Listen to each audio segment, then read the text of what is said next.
almost there. All right, what are we doing today? Open borders. I did not see that in the trailer. Listen, it was a game time decision. Game time decision. All right, here we go. Alright, let's get back to some boring subjects. Yikes. Alright, let's get back to some boring subjects. Understand the risk to our country. Freedom brings people together. You're listening to the We Are Libertarians Network. Learn more at wearelibertarians.com. Welcome to this episode of We Are Libertarians. My name is Chris Spangle. You're listening to episode 321. We're going to talk about open borders and why they're a good thing. And then we're going to talk about how much Hillary Clinton sucks. So something for everybody. Lots of great material today. So make sure you stay tuned here on this October 10, 2018 episode. With me is Harry Price. And we'll get started right after this very important disclaimer. Warning, this show is for adults, produced by semi-adults. So the language is sometimes strong and offensive. I don't know what I said. Welcome to We Are Libertarians, where our goal is to help you sound smarter while talking to your friends. We examine current events from a libertarian perspective while treating modern politics with all of the irreverence it deserves. There has been lie after lie. We toss out the screaming heads, put people before political parties, and give context to the news to make you think. Now, here's our host, a 15-year veteran of politics and media, Chris Spangle. All right, welcome to the show tonight. We're going to have a fun night. It's just me and my old buddy Harry. Harry Price, how are you? Going good, going good. Long day of work. Yeah, so we did it on a Wednesday night. We're doing it a little early so I can live tweet with Rupert. I'll explain that in a second. You had a thing yesterday, so Yeah. little off, but A lot of things. a lot of things are off. You walked in and I was asleep. Yeah, he was in his blanket for it. You know, at first I was worried. I heard, "Are you okay?" But yeah, well, when I got to the door was ajar, right? And I was like, oh no, finally, something happened, that's what I said, finally listened to me. So I opened the door, I did see, the house was still clean, so okay, what's going on? So I right. called called out, didn't hear anything back from him, and then I finally peeked around the corner, and saw him there in his blanket fort. I was, this is nice, just noticing, Vote Your Conscience on YouTube, on our YouTube channel. Thank God I found you. I am at home at last. Isn't that sweet? Yeah, we have a YouTube channel. You can watch the video of every episode. You can listen to every episode. If you're the type that can't listen to the podcast at work, but you can on YouTube, then you can get all the audio from that. That and most of our shows. The Boss Hog fellas have their own channel, but everything else is on that channel. We're trying to get to 1,000 so we can try and monetize it. Correct. I just want to make $100 so I can get that 21 that already exists in the account sent to me. So if you would, please go like us on YouTube. You can watch all the videos. So, when Mittens walks up on the table as she is right now, you can then see her tail in the shot, and it's very exciting stuff. Plus, every Saturday night, or every Sunday night at 8 p.m., we have a video series called Fundamental Freedoms with Sarah Brady Wagner, where we take 2 or 3 minutes and break down the basics of libertarianism. And that is specifically designed for you to share with your friends. It's non-threatening. It's simplistic. It's really well done. So go check that out. A work in progress. So please like our YouTube channel. So yeah, a nice, gentle show tonight. Hopefully, we're going to talk about some open border stuff, little immigration stuff. We're going to go through my Facebook page because I've been on fire lately and making a lot of good points. And one of the things that we'll cover as we go down that list of stories is Hillary Clinton finally telling the truth. For the first time ever, Hillary Clinton has told the truth. I don't know if you've heard about her comments yesterday. No. Oh, No. I'm not even going to let you know. No, that's the reason why we didn't record it today. I was super busy. Yeah. So we've got a ton going on, but Harry and I talk from time to time about wall management. So I know that it seems that I'm in charge around here, but we do have managers. Yep. Yeah, so this is an outfit run by a corporation. We do have corporate overlords, Susan and Rose. They are our bosses. And every year I go in and I have a meeting with them and have a meeting with Wall Management. And, well, just take a listen, Harry. It didn't go well. Oh. So take a listen. All right, guys. So for the last year, we've talked about Wall Management. And, you know I love to share everything with you. So I decided to secretly record this year's review with them.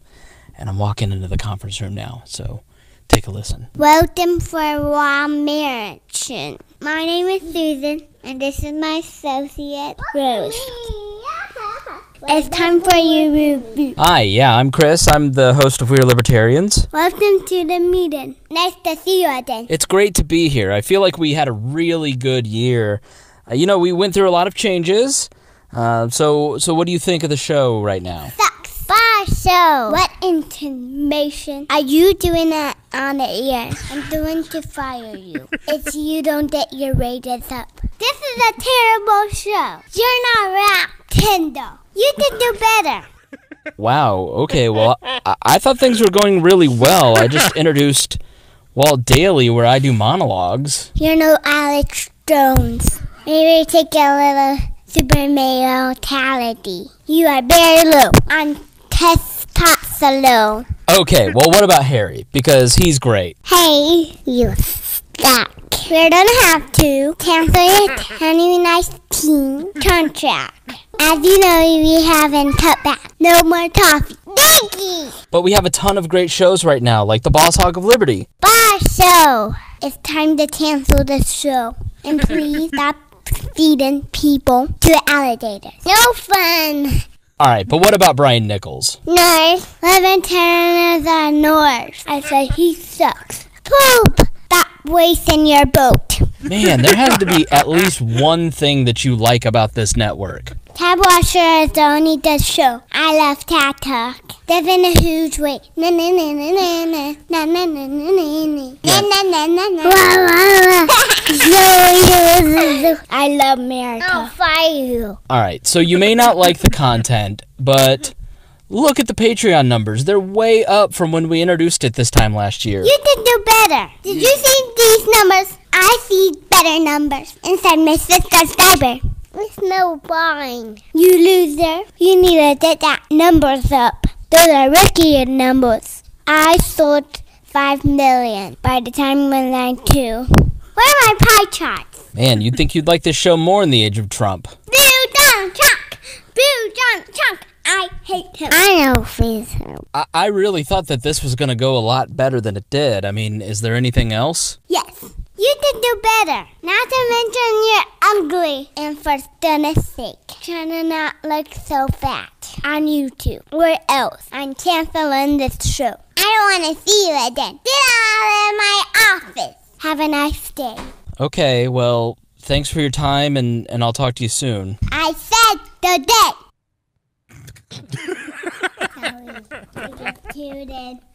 I said I just tooted. Thank you.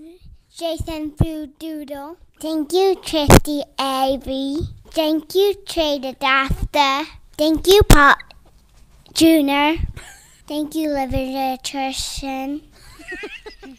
And everyone that donates to Patreon. I don't want to.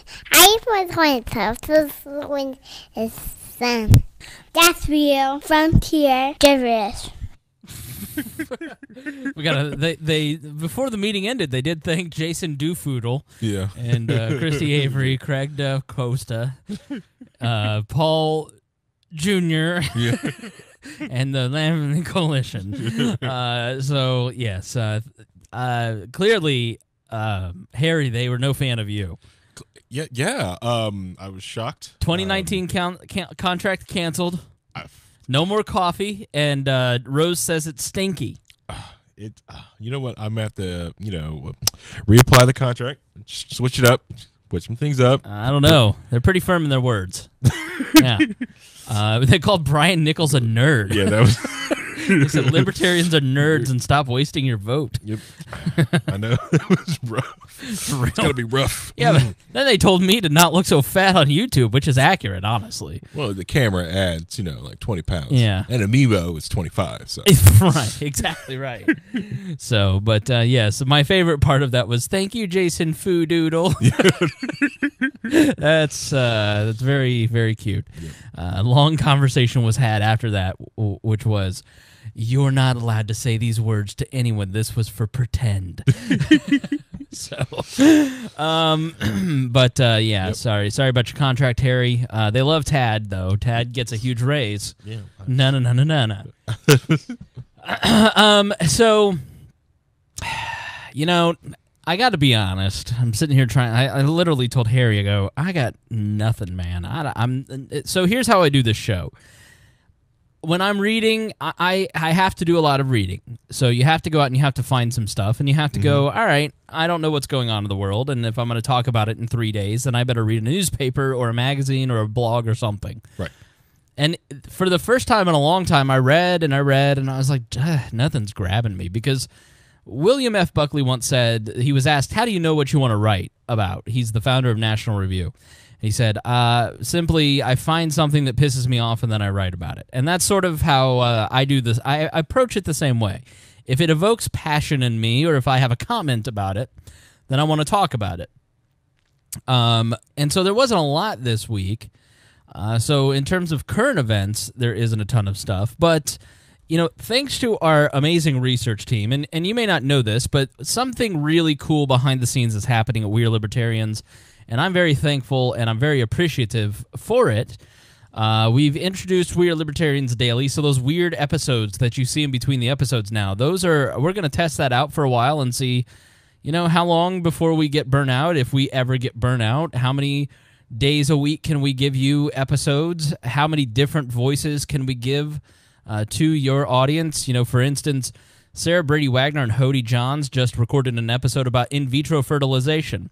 To be quite honest, that's not a show that I would have ever planned out, but we already got one comment in the Discord saying, holy crap, I love this. Thank you for doing this episode, because part of what We Are Libertarians is about, and what the goal has always kind of been, what National Review did, William F. Buckley has always been a hero of mine, and, and especially my former co-host Greg, because what Buckley did is he invited in a bunch of people from the right. He invited in people like Murray Rothbard, for instance, to participate in National Review, and a ton of libertarians and a ton of conservatives and paleoconservatives and neocons and a bunch of different people who were just on the right to have this conversation from a right perspective.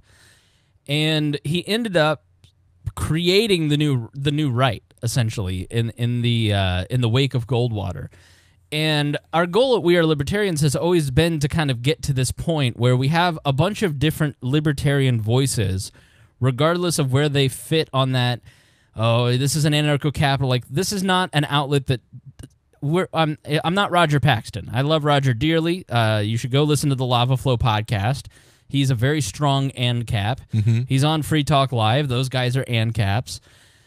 And so they're trying to give you an ANCAP perspective. And when Roger tries to put together a show, he's trying to put together ANCAP co-hosts. And that's not my goal. My goal is not to give you one definite perspective of libertarianism. It is to carry on a conversation amongst a large variety of people who make up a diverse backgrounds of both thought, of lifestyle, of opinion. We have everybody from... I'd probably fall into this, the more Christian, personally conservative camp, to the more liberal, humanist perspective coming from the left, male, female, and even in the history going back, somebody like Maya, who was trans, may still be, for all I know. We don't keep up. You don't keep up. But the goal has always been to have an ongoing conversation amongst libertarians that are friends, that get along, for the most part, and airing it so you can then listen in and talk about current events and talk about the human perspective, what it means to be a human being in 2018, and how do we negotiate the rules? Because one of my firm beliefs is when Jefferson talks about refreshing the tree of liberty with the blood of patriots, what he's talking about is every generation must relearn liberty. Every generation must relearn the lessons that were learned the generation before, because we do a poor job of remembering. I think the Jewish faith is fantastic in the way that it remembers its history so well. And every year and every holiday is a reenactment of their history to never forget the lessons that were taught. And I think we've become, in the digital age, even worse at remembering a lot of things. And so we want to put this stuff on tape for people. And by having conversations that human beings in 2018 can connect to, they start to realize that they do belong within the libertarian movement. Maybe not the Libertarian Party. Maybe they want to be Republicans or Democrats or non-voters or whatever. But just that this libertarian thing seems like normal to me, because they're hearing real people have real conversations. And so one of the things that I found over the last year is that, I'm trying to do too much, and I don't want it to be just about me. Obviously, I started it. I'm the founder of this, and I think most people come to listen to what I have to say, to be quite frank, based on the download numbers. But people want to hear different voices. They want to hear different topics, and they want to hear things that Harry's interested in. They want to hear things like I'm not particularly knowledgeable, nor am I terribly interested in a lot of the things that may be posted in these daily episodes. But that's not the point. When Harry is super on fire about something and it may not interest me, I find that a good portion of the audience really wants to hear what Harry is talking about. And so I don't want to create an army of little Chris Spangles just going out there and so we're recruiting people to record these little daily 20-30 minute episodes, people that I know have the ability to pull it off, the ability to put into words their insights, to cover things from a perspective that are really detailed and are not going to waste your time. And, and then quality of audio, which initially it's going to be a little rough. Yeah. Just stick with it. We're going to, as the Patreon dollars roll in, what I'm going to do is send equipment to some of these regular recurring hosts. So, I listened to a couple today, and I'm like, I got to get that guy a mic. I got to get this guy a mic. So that's what the Patreon money's going to go towards. It's going to go towards upgrading equipment and things like that. It always does. And supporting that network. And so the goal is to give you more, which is what you've asked for. We want more content. We want more voices. We want more subjects. And we want it in this sort of style. A lot of these are going to be conversational between a couple people. Some of them may be monologues. Some of them may be interviews. Some of them may be debate audio. Who knows? We're just going to kind of test it out. We're going to experiment a little bit and see what you guys like and what you don't. Already getting really good comments on the first couple, and we appreciate that. And so if you'd like to see it continue, you got to do three things. First, donate on Patreon and make it clear that your Patreon donation, get in the group or send me a note and say, hey, it's going because you're doing more content. 2, share it on social media and say, I loved this episode. I got a lot out of this episode. Hey, check this out. And number 3, send me a note and just say, hey, I really liked this. And send the host a note, because their currency is going to be, for now, the currency is compliments. And so if you like what somebody put their time and effort into, it took them probably an hour to research that 20 minutes of content you're hearing. So that 20 minutes is probably taking an hour or two to put together. Make sure you thank them and let them know they're doing a great job, and copy me on it, because I want to hear who you like. So that is what is up with the extra stuff in the feed, and I hope that you like it. And my fear is when you change things up a little bit, especially when you maybe overwhelm a feed with content, people unsubscribe. But I'm not that worried about it, because I feel that the people who will stay are the ones who really want that content in the first place. So that's what we're doing. That's what we're up to. This was all Harry's idea, so if you hate it, then you can blame Harry. We are looking forward to your first episode, Harry. It's mandatory for you. Everybody else, it's voluntary. But we got Reinhold, we got Sarah, we got Hody, we got Brian Nichols recording one as we speak. We're gonna have Tad do some. I'm talking to Clayton Harrison. Yeah, good old Clayton. Clayton Harrison in New York City about doing some. Now that he has a nice job, he has a pseudonym. Well, I don't even know what you're talking about. Yeah. So we'll.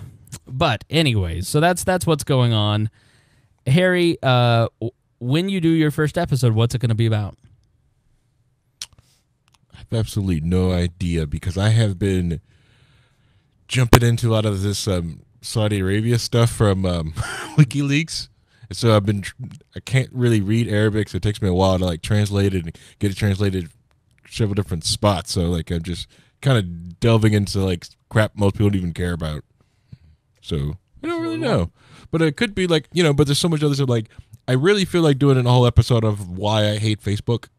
And because I feel like I keep having the exact same conversation, like, well, why aren't you on there more often? Why are you on there? It's like, yeah, I hate it, and it's not like a normal hate. Like, well, like everyone's got these other reasons why they hate Facebook. I have like reasons like that I feel that are valid and why I dislike the place. Well, we want to hear them. The people want to hear from Harry. You're very popular. Am I? Not with me, because I tried to set up a Linux server today, and it didn't go well, so I'm blaming you. Honestly, I think the Linux server probably did everything fine. I think you probably forgot to sudo one too many times, or someone accidentally gave you root privileges. I don't know what I did. You're going to have to come over and help me. Oh, no. Oh, no. All right, let's jump into it. So this prep, as I said, we've got a lot of stuff happening behind the scenes, and one of them is our research team. And if you're out there and you're tired of wasting your time on Facebook arguments and want to put that brain power towards something more useful, then hit me up privately and you can join our research team, editor at wearelibertarians.com. And we've got several different shows already prepared in there, and so if I'm not feeling the inspiration, then I was able today to go in there and go, oh, wow, great information, all put together by our friend Hody Johns, member of the research team that we've got, tons of detail. And so it is one of the benefits of kind of creating a little network of people who are willing to work together to bring you great information. And that takes time to manage, and I'm not doing great at it, but we'll get there.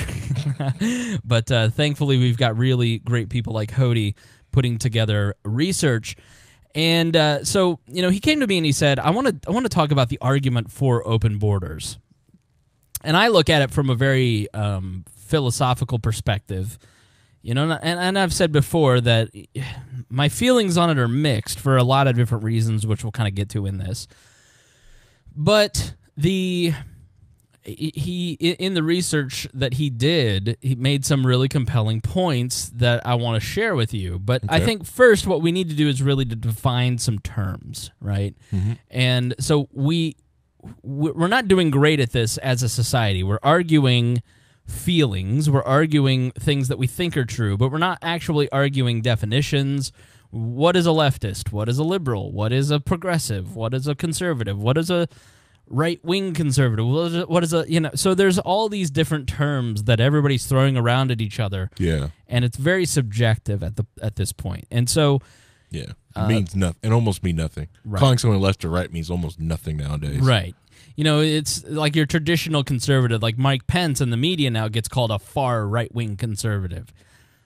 No, he's just your milquetoast, run-of-the-mill conservative, yeah. But you add that little far right-wing, and then it sounds scary. Scary. So the argument for open borders, so let's define some of these terms. This is all from the Cambridge Dictionary. So an open border is a situation in which goods and people can enter and leave a country easily. So it's just open. It's like mm-hmm. how would you put it? Not even mesh. It's just there's nothing just there. Open. Just open. You just travel. Open. Yeah. No barriers to entry. Correct. Right. Correct. A conditionally open border is a border that allows movement of people across the border that meet a special set of conditions.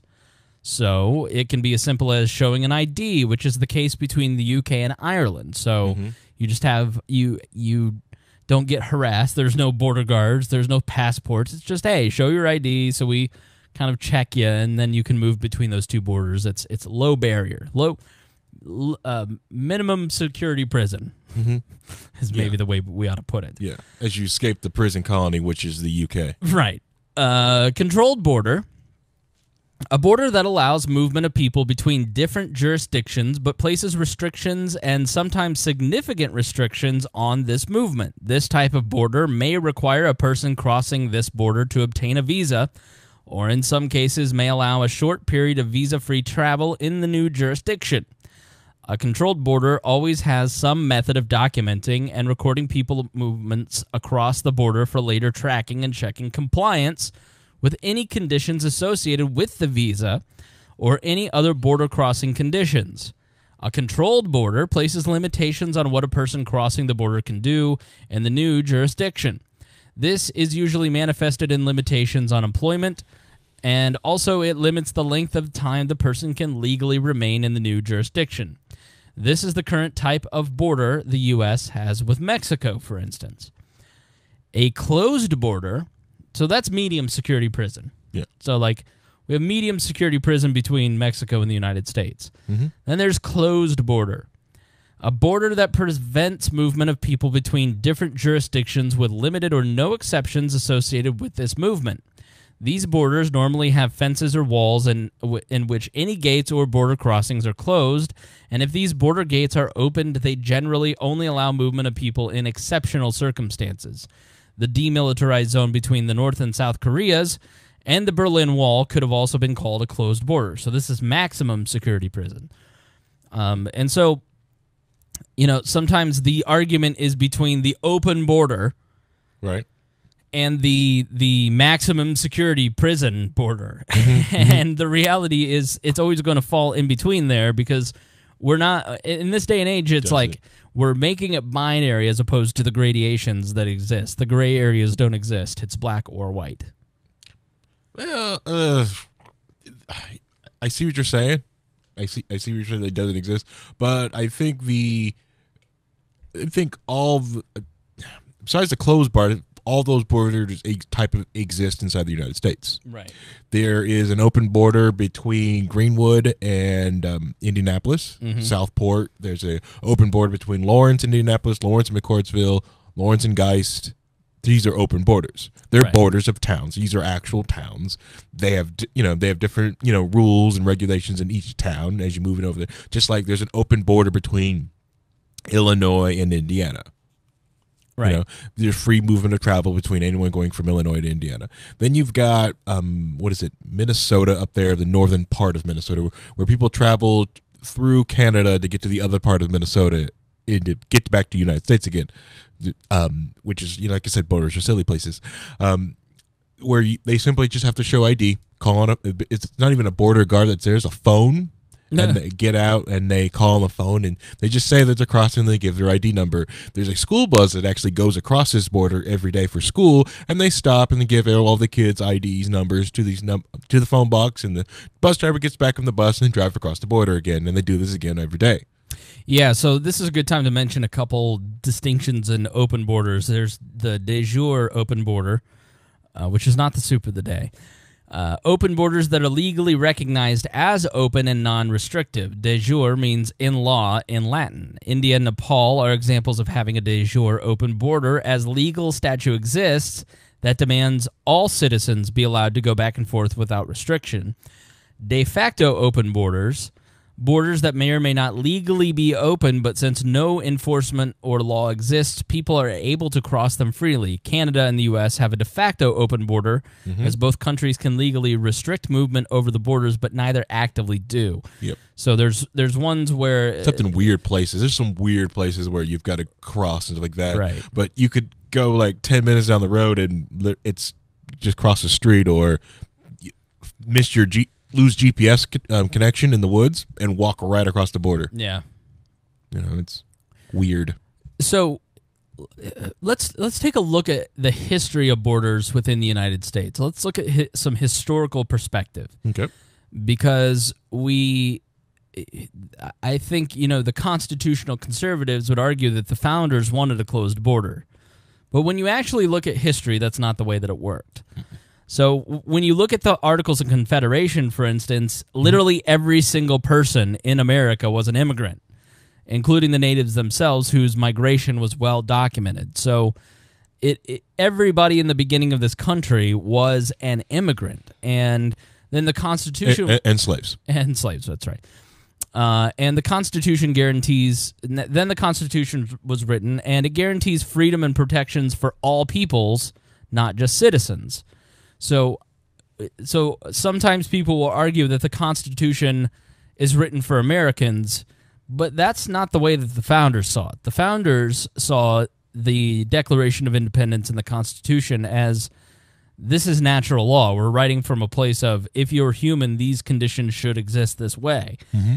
And the only time that they actually talk about non-citizens and what rights they do or don't have within the borders of the United States, they expressly mention it. And so it goes out of its way to tell us what rights non-citizens don't have, namely running for president, House, Senate, or Supreme Court qualifications. So, and they only wrote those in because those people had the ability to control the force of government. Correct. And so they didn't want a foreign power coming in and infiltrating the government and, coordinating and colluding with a candidate and then having them take over. Right, which awkward. happened. Yeah, what happened in European courts where they would, get someone in there and they play the court system to, get in power of different, in royalty. Right. And so the beginning of America, the first 150 years, you had a tremendous amount of growth and inventions and economic opportunities and things were created because of immigrants that weren't first-born Americans in that group. For instance, Joseph Pulitzer, Hungarian immigrant, revolutionary journalist. Levi Strauss was a German immigrant. He popularized jeans, obviously. Irving Berlin, the Russian immigrant who wrote White Christmas and God Bless America, served in World War I as well on the American side. You had Alexander Hamilton, the Caribbean immigrant. He pioneered capitalism, helped win the Revolutionary War, persuaded New York to join the Union, and authored the Federalist Papers. You had Andrew Carnegie. He was a Scottish immigrant. He spearheaded the Industrial Revolution, connected the U.S. with railroads, turned steel into a staple of construction. You had Ayn Rand, who was a Russian immigrant. She was an objectivist, a libertarian icon, and authored Atlas Shrugged and The Fountainhead. There's Nikola Tesla, a Croatian immigrant, electrical pioneer, inventor of the Tesla coil and the alternator, and radio and many different other things. There's also the Marquis de Lafayette. He frequently took advantage of the open borders between France and America. Yep. With the rest on this list, you could argue that maybe they would have gotten into America after some extra hassle and time, but under current conditions, Lafayette never would have been able to move as freely as he did and participate at the level of government in which he did. Without Lafayette's ability to move from country to country freely, we would have undoubtedly lost the Revolutionary War because he was so dedicated to the American cause. And these are all people who immigrated here prior to 1921. And that's when things changed. Imagine that in the Progressive era. or shortly after the Progressive era. So you have a massive amount of immigrants. A lot of my family immigrated here with the German immigration in the 1870s. I don't know about your family. I have some family that fought in the Civil War for the Union. On my dad's side, I have English royalty. On my mom's side, I also have Hatfield and McCoy Hill people on my mom's side. The tree doesn't fork a lot in one branch of my family. And then she married English royalty. God bless America. But, I'm third or fourth generation German on my dad's side.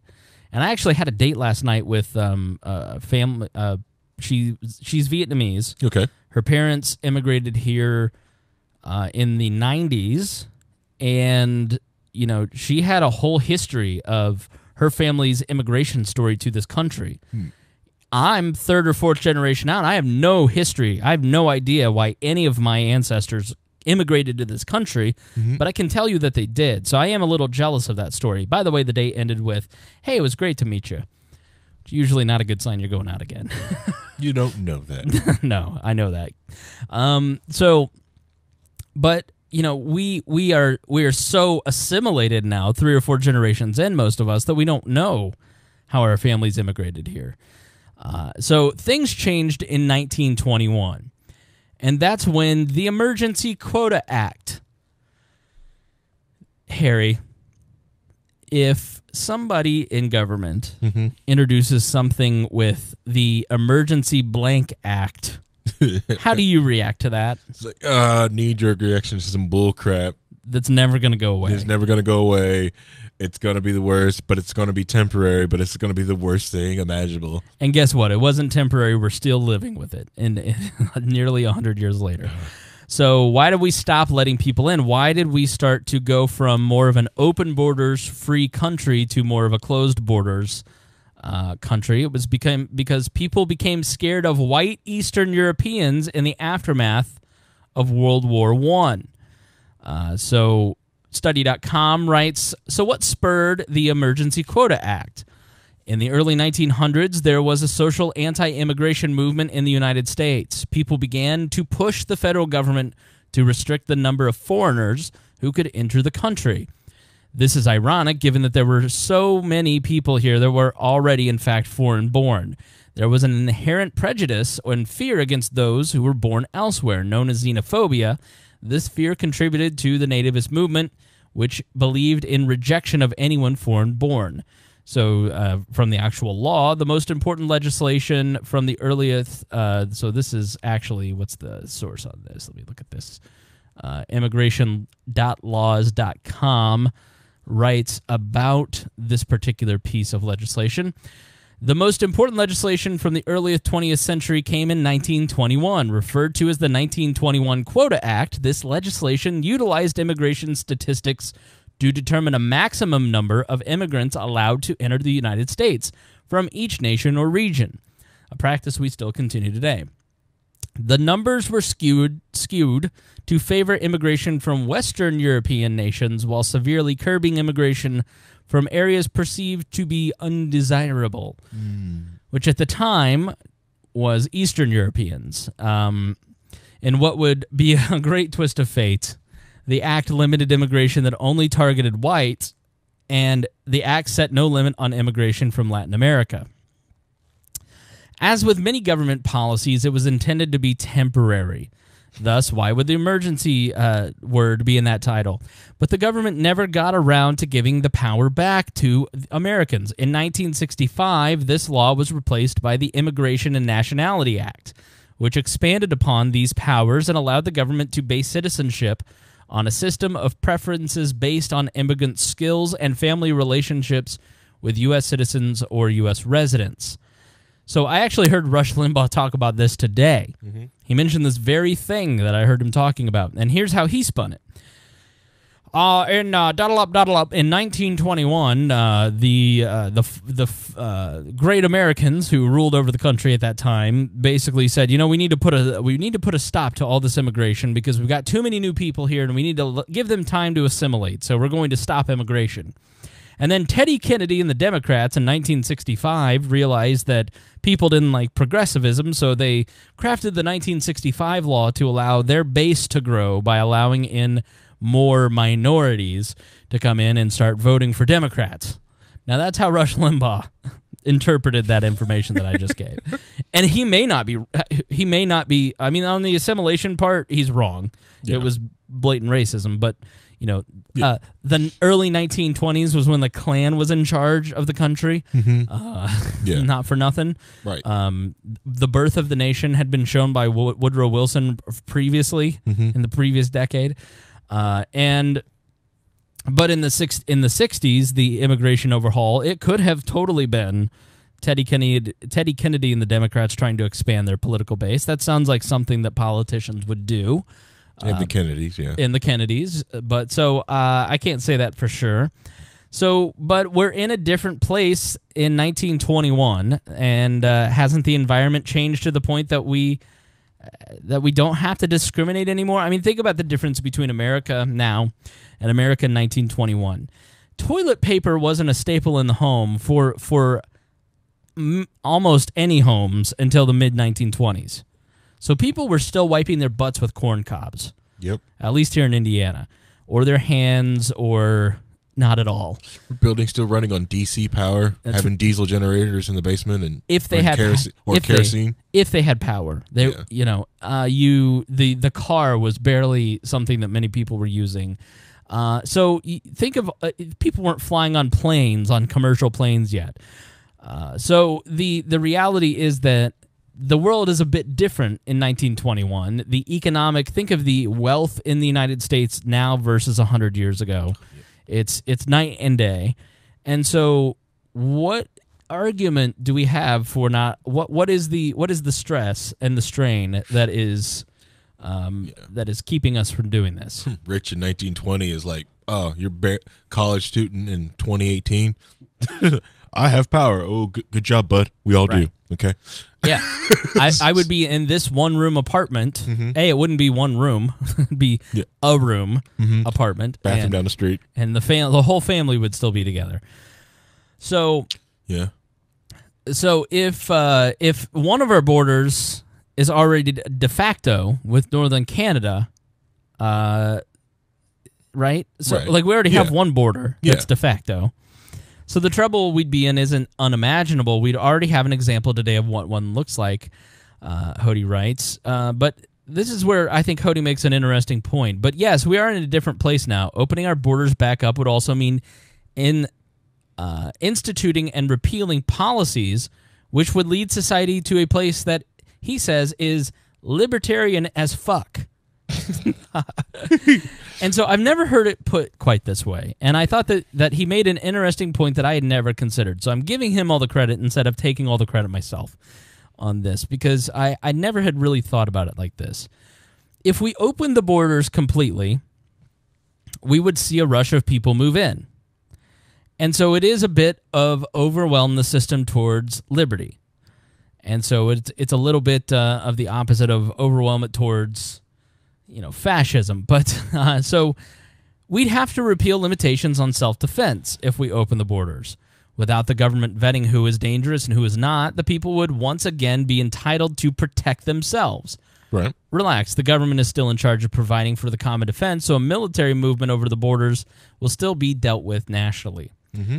So we'd have to take better care of ourselves in terms of our own self-protection, because there'd be a lot more people who don't. But see, this argument, though, and this is where I'd quibble with this, is that I don't think that most immigrants are criminals. I don't think that he's saying that. But I think the argument is that the reason we have closed borders is we can't just let these murderers in.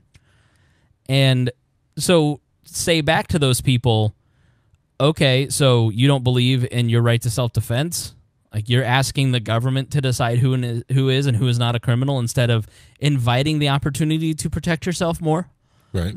To stress the system in favor of more self-protection, in favor of more gun sales? What kind of Second Amendment activist are you that you believe in closed borders? So I think that's a really interesting argument. We'd have to limit or overhaul welfare. Or abolish, I would say. In the event that everybody who came here is unable to provide for themselves, we'd have to cease or significantly reduce the amount of free money going out, turning immigrants from being nothing but risks of burden into nothing but risks of prosperity. Odds are we'd have to implement an often libertarian-backed universal basic income, in which case money enters the system straight through its citizens instead of through centralized banks, which would reduce political buyout and cronyism. Now, I can't speak to this because I have not studied universal basic income at any serious deep level.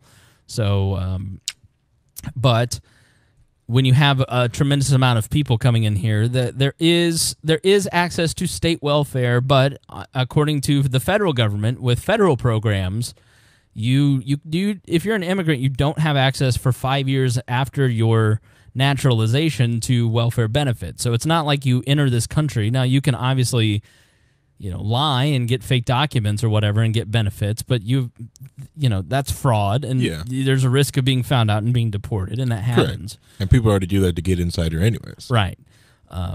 Children can get their children, if they're born here, let's say you are here illegally and your child's born in the United States, they have access to benefits, but that doesn't mean that the parents do. So sometimes this is an often misleading argument against, and it started by Milton Friedman, who said, I just don't think we can open the borders till we get rid of the welfare state. And then Bill Clinton came in and said, okay, I'll take that away from you.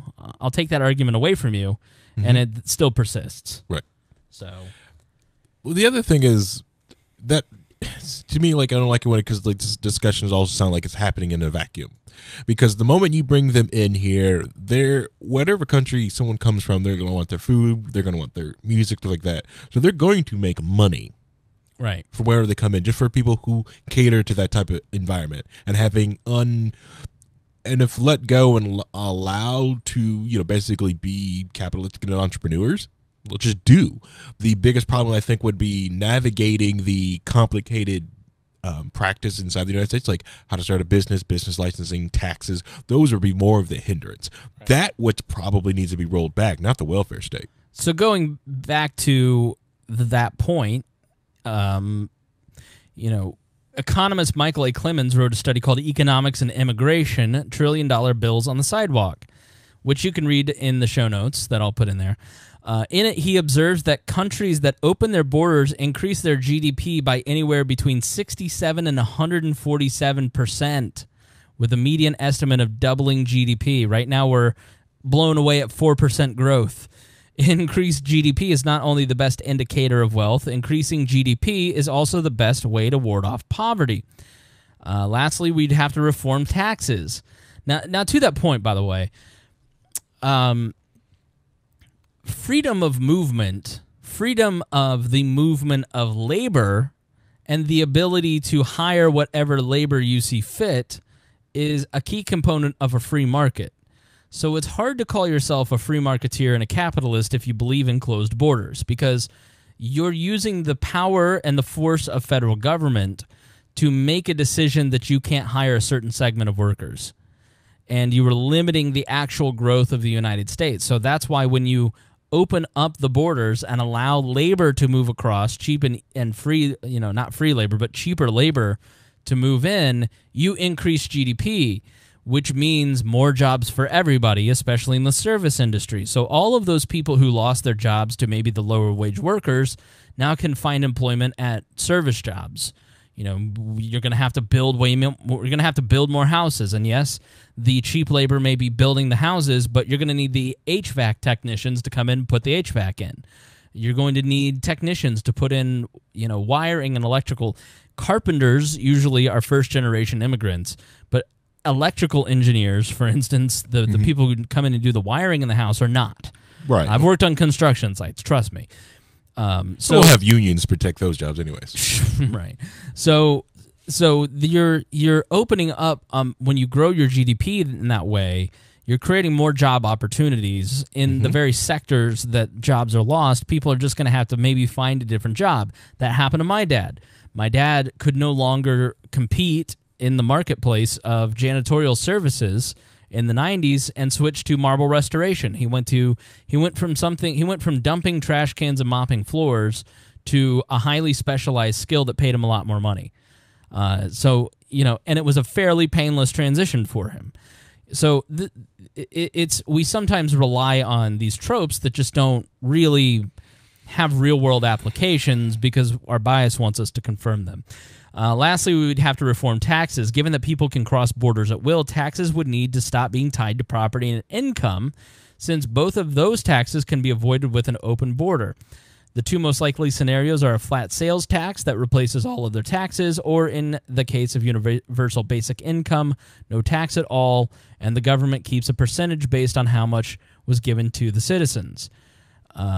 So what are your opinions on that? You were shaking your head. Oh, sales tax. That's awful. I put all this burden on a business owner to collect the government's money for them. Screw that. They can come collect it them damn selves.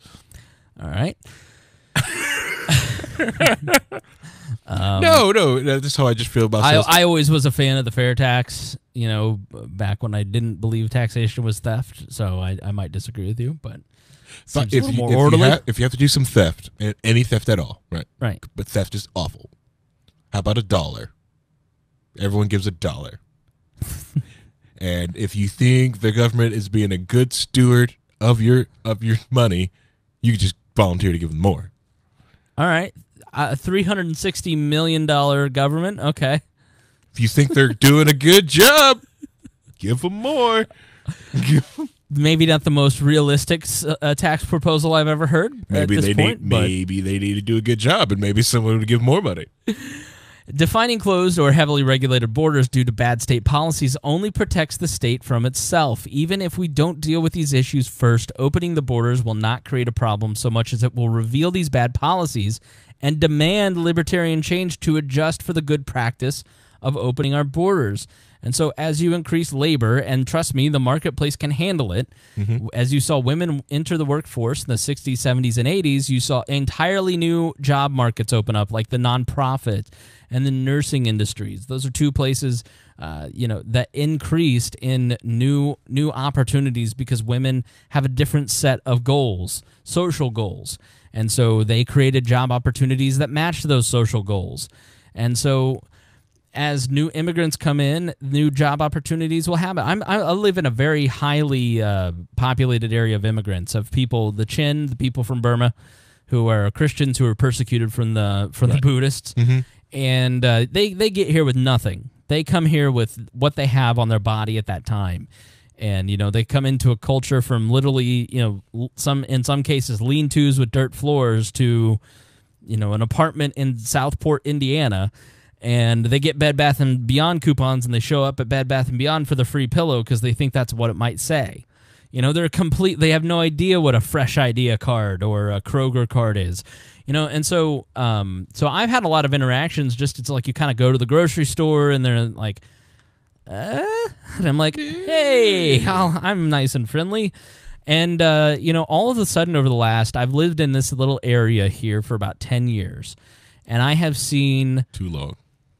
Well, I have lived here, and I have watched the businesses in this little town go from English-speaking businesses to more Asian-oriented businesses. That's true. And the amount of improvement on the buildings has been significant. Yes. The area in a lot of places, the businesses, when they move in and they create a grocery store, for instance, all of a sudden, when it was a Mexican restaurant, it was a dump. When it was an appliance store, it was a dump. And then it comes in and it turns into an Asian grocery or an Asian restaurant, and all of a sudden, the outside of the building starts to look nice because they don't know anything about zoning. They don't know anything about leases. They just like, this looks bad. I'm going to make my business look good. So the area I live in has actually improved because of the immigrants. So it is just, I find a lot of the stuff just not to match my own eyes. And sometimes, as we'll talk about later, I just see political arguments gaslighting me to believe something that my own eyes don't bear out, that facts that I read from think tanks don't bear out. And just because everybody thinks these things, it doesn't mean that they're true. Right. So, I can see why you like living down here. It was very easy to get down here from leaving downtown Indianapolis to get down here. I get it. 10 minutes. I get it. Yeah, I get that. It took 18 because there was a small accident on the right before the I-70 and I-65 junction where you have to choose between there. It was an accident right there. Other than that, yeah, I was like, wow, I'm already down here. Get this now. It's super easy to get downtown. I'm 2 minutes from the airport. I'm 10 minutes from any store I might ever need. Yeah. I have Lebensfrau, legroom. I drove from the downtown. I drove from 34th and Keystone. Yeah. And where I was a minority, and then down through Fountain Square, where my economic class was a minority. There's a lot of white trash, and it's just everything's so cramped when you live in that part of you drive through the parts of the city, and then you get to my area, and it's just there's space, but it's still urban. It's still, I don't know. I like it. It's not urban. This is urban for Indianapolis. Okay, I'll give you that. Yeah. Like, this is not Philadelphia, okay? This is barely Jacksonville. Yeah. So, the mindset of our forefathers, we have to ask ourselves, is opening our borders ethically good or not? So you have to look at it multiple ways. Is it ethically good to close your borders and to grow the size of the state to enforce that? Or is it economically good to do that? If you look at how previous generations thought about it, let's look at the Statue of Liberty, for instance. It's written in direct opposition to the Colossus of Rhodes, and the Colossus of Rhodes, one of the ancient wonders of the world, appealed to the already strong and well-off to maintain their status, and the Statue of Liberty called for the impoverished to become strong and well-off. It's different missions, and so we're not protecting the high upper tiers of the economic system. We're inviting the poor of the world to come here and become part of, and that is what has happened in America, except for what's happening over the last 50 to 100 years. We're now becoming more roads, where we're trying to protect what we have as opposed to allowing other people to come in and grow and help grow America along with us. American poet Emma Lazarus wrote the New Colossus poem that is engraved on the Statue of Liberty, and it goes as such.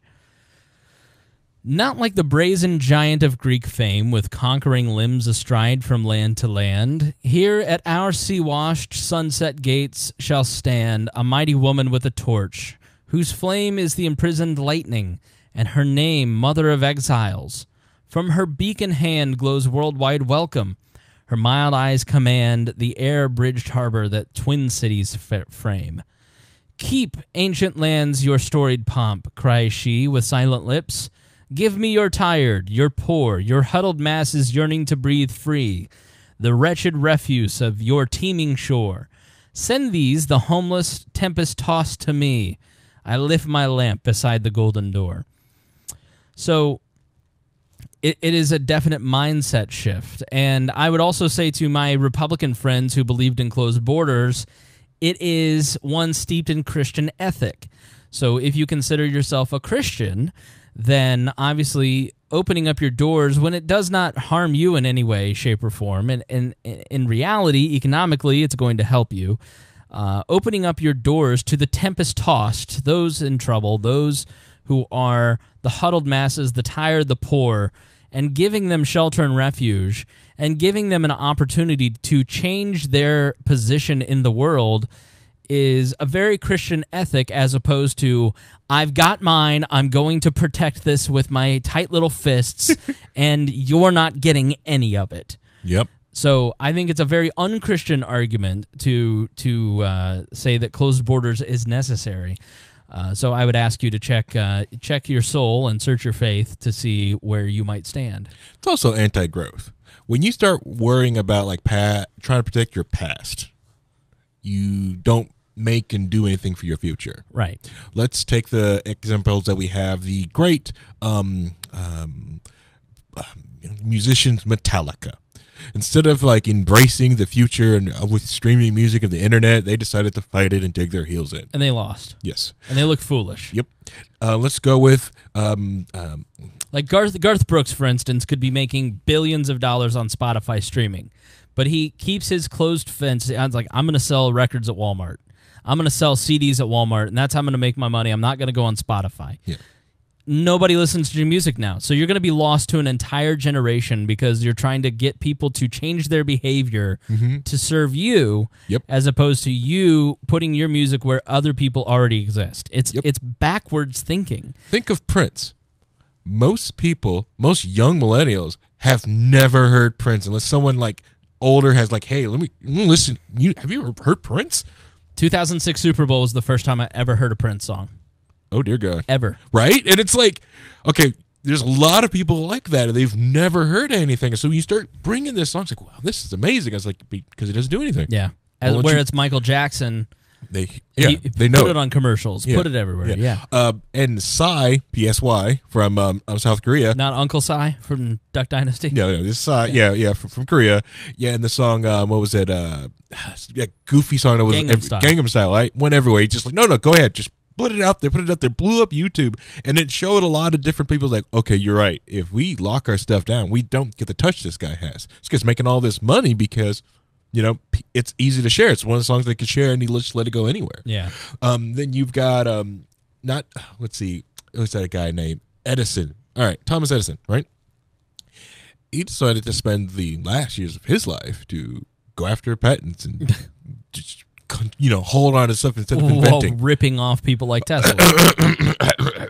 He started to go out of patents. You have no proof about that. Edison, instead of creating inventing. Quote me. Fuck Thomas Edison. He was a thief. He was a thief.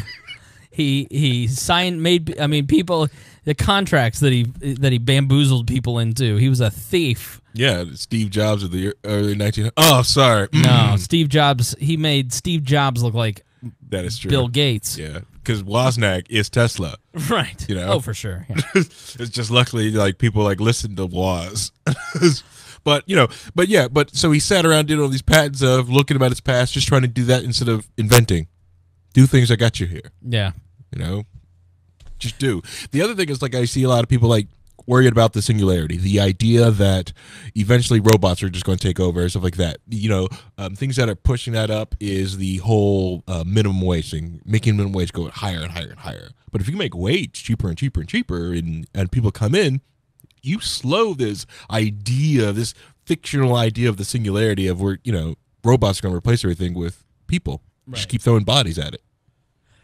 So to continue on with the ethics idea, American ethicist Jacob M. Appel states that the ethics of open borders are strikingly clear. Treating human beings differently simply because they were born on the opposite side of a national boundary is hard to justify under any mainstream philosophical, religious, or ethical theory.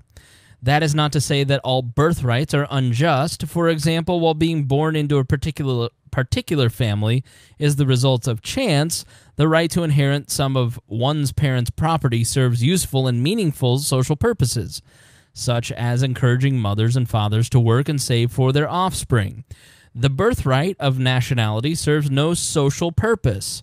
In contrast, the freedom to travel and to settle where one wishes in pursuit of political freedom or economic opportunity is among the most basic of human rights. Now, to put that in other words, we sometimes treat the idea that we need to protect and preserve American society for future generations. That is a fool's errand. It's not the same as saving money. When you are preserving things for future generations, your goal is to stop the growth of the state. Your job is to preserve human rights. Your job is to keep people like Hillary Clinton from growing the size of the state and robbing you of your rights, which include the freedom of movement, the freedom of speech, the freedom of self-protection, the freedom of private property, the freedom of property rights. So the freedom to life and life, liberty, and property. It's all in the Declaration of Independence. Your job as an American citizen in passing on a world to the next generation is to pass on the Declaration of Independence. Right. It is not to pass on heritage. Correct. And so the birthright of every American, we ought to consider the growth of the state as what we pass on to the next generation. Our parents, the boomers, did a terrible job. Look at the debt. Look at the wars that we've had to fight. Look at the student loan debt that was given to us by them.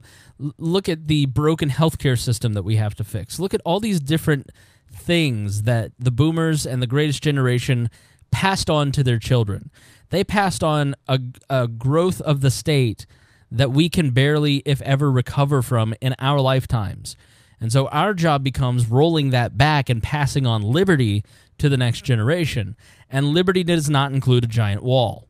It includes the ability for you to hire whomever you like. That is freedom. Yes. And so if you believe in freedom, now listen, I've always said that you have the ability and the right to have some cognitive dissonance. Everybody has those issues where you just don't agree with pure libertarian doctrine. But this is orthodoxy. This is what no government or a small government looks like. And you can say, I don't believe that that is workable, and here's the reasons why, but you better have arguments and facts to back that up. And I think what happens is, I think in my own view of immigration over time, over the last decade, as I have tried to argue against open borders, I've started to see facts and economic numbers and all these different things that verify that. It's like when you really look at human liberty for human beings, the economics always supports it. And this is one of those cases. So the Atlantic writes, what moral theory justifies using wire, wall, and weapon to prevent people from moving to opportunity? What moral theory justifies using tools of exclusion to prevent people from exercising their right to vote with their feet? No standard moral framework, be it utilitarian, libertarian, egalitarian, Rawlsian, Christian, or any other well-developed perspective, regards people from foreign lands as less entitled to exercise their rights, or as inherently possessing less moral worth than people lucky to have been born in the right place at the right time. Nationalism, of course, discounts the rights, interest, and moral value of the, quote, the other, but this disposition is inconsistent with our fundamental moral teachings and beliefs. And so that's the point in foreign policy and in immigration and anything dealing in non-domestic policy. Do other people have the same moral worth as you? I believe so. I don't look at a Pakistani and view them as less than me. I don't look at a Muslim and think they're worth less than me. I don't look at a Mexican and say they're worth less than me. They have the same inherent rights that you and I have. They exist under the Declaration of Independence as you and I do. They may not exist under the Constitution, but they all have the basic right to life, liberty, and property. And using our government to stop that is not something that I can always buy into. So we'll put some of the sources and we'll put this document into the show notes so you can see that. Harry, any final thoughts on open borders? This is obviously an ongoing conversation, so if you have comments or questions, editor at wearelibertarians.com or go to wearelibertarians.com and leave us a voicemail. I will say this to Hody in his comments here in the YouTube channel. It's like, really haven't looked that much into universal basic income. Every time I even, the thought of it just kind of like makes my butthole pucker. I don't really like it. The other thing with this whole open border thing is I like the idea of allowing free people to travel where free people want to go. If people talk about, well, we have unfettered access to possible murderers and stuff like that, but you know, like I said, these borders exist between Illinois and Indiana. You know, south side of Chicago is one of the most dangerous places you can get to in the Midwest. And it's like a 2-hour drive from where I sit. You know, there's no border there. So let's be rational here. Let's really think about this.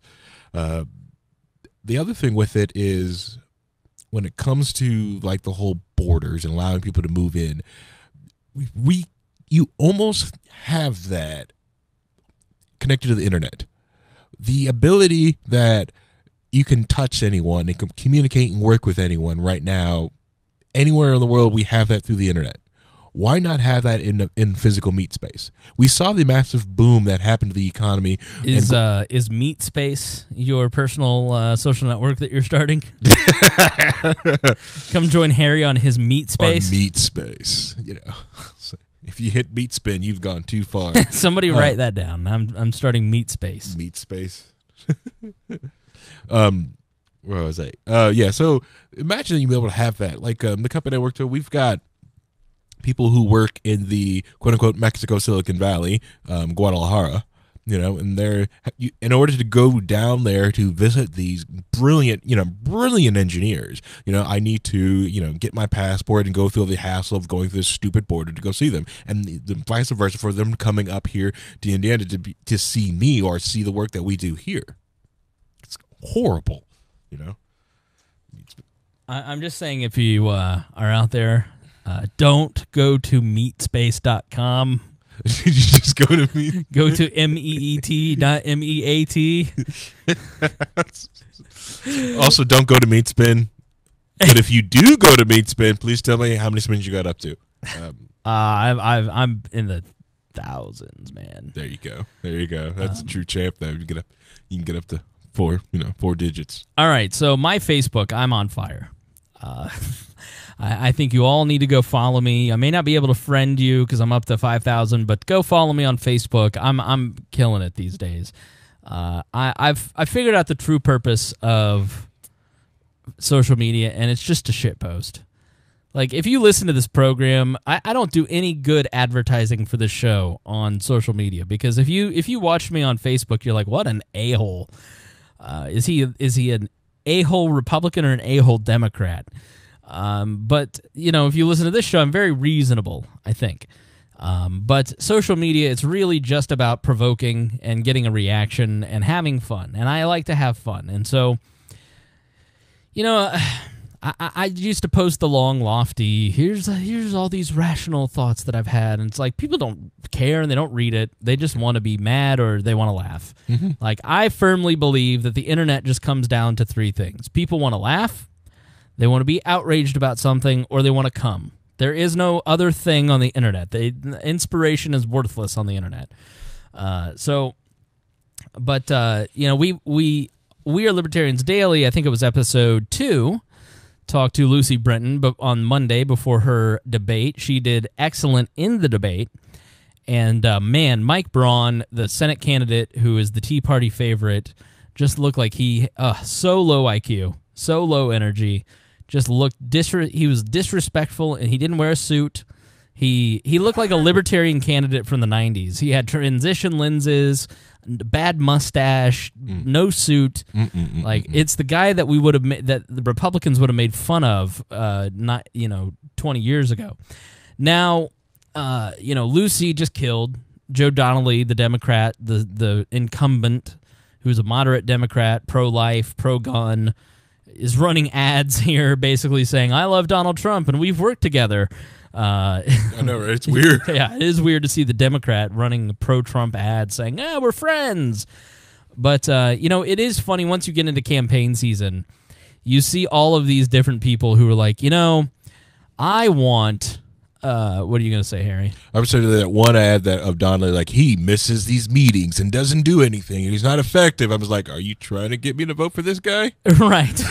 It's exactly right. Yeah, he's ineffective and he doesn't do anything. Okay, I'm in. Sounds like my candidate. And so it is always funny to see people's reactions to a libertarian candidate. Many different people really liked Lucy Brenton and her performance, and a lot of them were Republicans, people that I came up with, and that were party hacks and consultants for the Republican Party were like, this is a great candidate. But it is funny when you talk to people about how for so many years, for 2 years, we've not had elections now. And you hear people say, I don't want politicians to pander to me. I want them to be honest. And then you get to election season, and then they go, I just can't vote for Lucy Brenton because she said ethanol is a waste of money, and hemp would be a boon for Hoosier farmers, and a libertarian talking about hemp seems kind of loopy, and, she had some catchphrases, and that seemed off. And you just go, you don't want honest politicians. You want to be pandered to. Yeah, you want pandering. You want the empty suit. Yeah, because if you looked at ethanol is awful. That's what's destroying your car is ethanol, right. All right? You want to know what's making your car break down so fast? All the ethanol and the gasoline. Yeah. And I just find that when people actually mock a libertarian candidate, especially Republicans, it's because that candidate is effective. Freaking corn. I want corn in their freaking gas. Yeah. Sorry, I just, cars. Sorry. But hemp, you don't understand. If Indiana does not get its act around, right, and the other part of the country does, like if we move on hemp and marijuana like the state of Indiana moved on alcohol on Sunday sales, Indiana farmers are going to be behind. Going to be behind on a cash crop. The best industry right now are marijuana businesses. That's what's growing. Okay, those are what's growing. That's what Silicon Valley is looking at. It's like weed businesses. That's what's growing. Right. It's weed businesses. So and obviously, anytime you have a strong libertarian candidate or any libertarian candidate, you get the wasted vote argument. Just stealing votes From who? Exactly. And so I posted, and I'll post a link to this in the show notes, but this Landmark Communications poll in the statewide poll of Georgia, it's not a great poll. It's less than 1,000 people, margin of error at 3.2%. But that number is still, at the end of the day, it is... sorry, I'm getting... I'm getting texts. So... sorry. So you've got Stacey Abrams, the Democrat, Brian Kemp, the Republican, who's an insane person. His campaign ads are full Trump. He's one of those guys that go look up Brian Kemp's ads. He's just embraced. I said it all along. Like, the worst part about Trump and Trumpism is that now we have to suffer the millions of clones that aren't as good or as charismatic as Trump for the rest of our days. And Brian Kemp is one of those people. And Ted Metz, the Libertarian. And so if you look at the polling, the total is 48% Brian Kemp, 46% Stacey Abrams, and 2.3% Ted Metz, 3.4% undecided. Now, what is interesting in this actual data, now, the way that I came across this is that I got into a Twitter argument with a Democrat. And the Democrat was making the wasted vote argument, saying Ted Metz needs to drop out so Stacey Metz can win, or Stacey Abrams can win. And so the Democrat was making the wasted vote argument. And I said, what proof? Because this is my new argument to the wasted vote stuff. What proof do you have that those votes are being stolen? And he replied back with the thing that actually disproved his comment. And when you go and you look at the self-identified party line, 91% GOP for Brian Kemp, 91% for Stacey Abrams. Of the GOP self-identified Republicans who are voting for the Libertarian, it's 0.8%. When you look at the Democrat, 2.9% of Democrats are voting for the Libertarian. Okay, so that leaves, let's see, 96% of voters are just not part of the other two parties. Yeah. So it's completely negligible. 25% other party and 2.1% independent. So that means almost 70% of the people voting for the Libertarian are non-party affiliated or new voters. And so this is what you see time and time again in exit polling. Because I've been a Libertarian Party hack for a decade, I've fought the wasted vote argument forever, so I always watch exit polling. I watch these polls. I collect these little things to try and see if I'm right or wrong. And the highest I've ever seen was 33%, 33%, and 33%. 33% from a Republican, 33% from a Democrat, and 33% of I wouldn't have voted anyways, I'm a Libertarian, or I'm a new voter. So, but by and large, it is mostly people who aren't going to vote if they don't see an option. So the wasted vote argument is a total myth. The other thing that you can look up is just Google, and I'll put it in the show notes, but you can also Google the Libertarian vote in the age of Obama, and David Boaz, B-O-A-Z, has written 2 books in Kindle about libertarian votes. So Cato disproves the wasted vote argument time and time again, every time they study it. And so you can ask that person, what is your actual proof? Where is your data that shows that this candidate is stealing votes from a Republican or a Democrat? I want to see your numbers. Is this just your feeling? Because facts don't care about your feelings. And then let's see what they come back with, because then you can, on the other side, hit them with all of this data that proves that they're a moron. Right. And then you say, not only not only are you incorrect in your assessment, but you're also un-American, because it is my First Amendment right to gather with other like-minded individuals and speak politically. So I'd appreciate it if you'd stop being wrong un-American, and unethical. The other thing is, you don't own those votes. Your party doesn't own them. You have to win them. You have to win hearts and minds. You have to produce a campaign that makes people want to vote for you. If you own those votes, then what the heck are we voting for elections? Why don't you just give me your attendance polls and we'll just use that? But, you know, it's like, and there should just be an R&L, RLD, everyone hits that, straight ticket, we just all go home. But no, the party's all broken down. It's like this so people can make choices and decisions based off, you know, campaigns that you run. Right. It's, yeah, that's just, stolen votes is, you know, siren songs of losers. All right, so moving on to the next great thing that I posted on Or Facebook. honestly, libertarians could probably say that the Republicans and the Democrats all steal votes for them because they all champion causes that, you know, libertarians have been championing for years. That they just now get, when they become in vogue, they get onto it. Right. You know?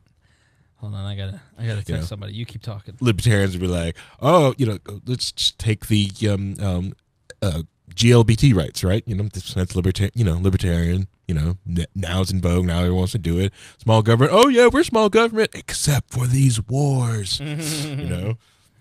So the next thing is from Newsweek, and I have verification that I was right on this point.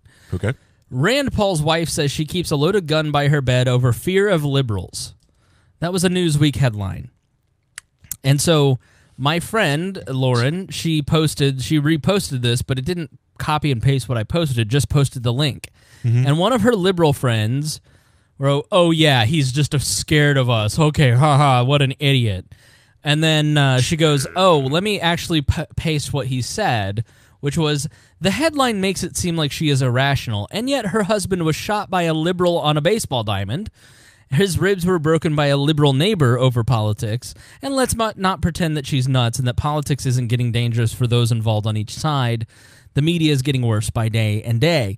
And the person goes, oh, yeah, I forgot about all that. I guess she is totally... The person who is a liberal said, yeah, I guess she does have a right to be afraid. Yeah. So it is just the hysteria that is going on in the left right now makes it very hard to take any of these people seriously. And I have to wonder, at what point do we start to worry about the behavior of some of these people? At what point do they start turning into something seriously dangerous? And, you know, when there was Brooke Baldwin. I wonder if I can find this real quick because it was really stupid. But there's been an ongoing argument about the mob. The mob word is apparently too harsh for what's been going on. And so I went to YouTube to actually look up some videos of what was happening outside of the Supreme Court because it was a mob. I mean, I went and, you know, let's listen to CNN and what they reported on. Right. Whoops, wrong video. So here we go. Oh, the Trump administration is the most sake. corrupt leadership that this nation has seen in the modern era. Pocahontas.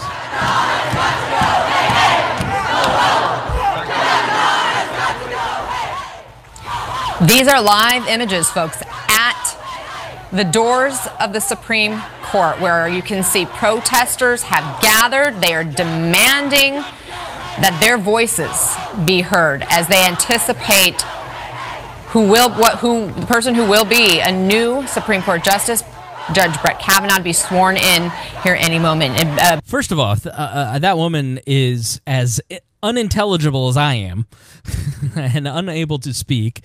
I don't know how she got to where she's at, but very striking. I mean, and so when I went to, and I just put into YouTube Kavanaugh protest, and page after page after page of the infinite scroll was just news outlet after news outlet after news outlet. And this is the problem with YouTube changing their algorithm. They're favoring media. Right. And media sensationalizes. Now, so I finally found this guy, John Zabluski's video. It's like 5 minutes long. And listen to the difference, okay, of his experience at that Supreme Court protest.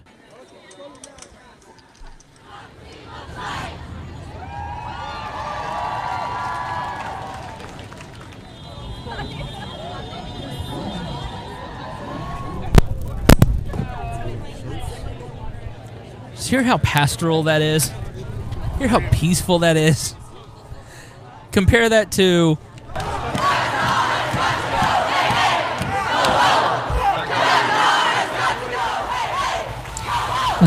So that's the problem with YouTube changing their algorithm. You take the realism of somebody just rolling tape for 5 minutes, unedited at one of these things, and kind of getting their experience on tape and seeing, okay, there are some really wild moments here, like people clawing at the door of the Supreme Court like a bunch of crazy people. But that's what the media runs with. Right. And so everybody just assumes that's what the whole day was like, because all you hear is the dotted screaming in the gallery along with the clawing at the Supreme Court doors.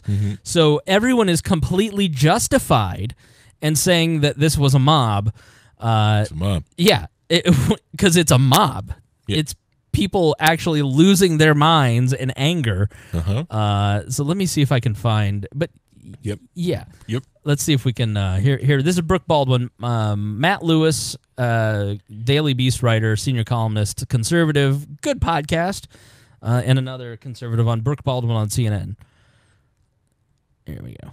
I believe it's the overreaction of the left. When you see people like Ted Cruz getting chased out of restaurants by a mob. Oh, you're not going to use the mob word here. It's totally a mob. It is without a doubt. I mean, there's no other word for it.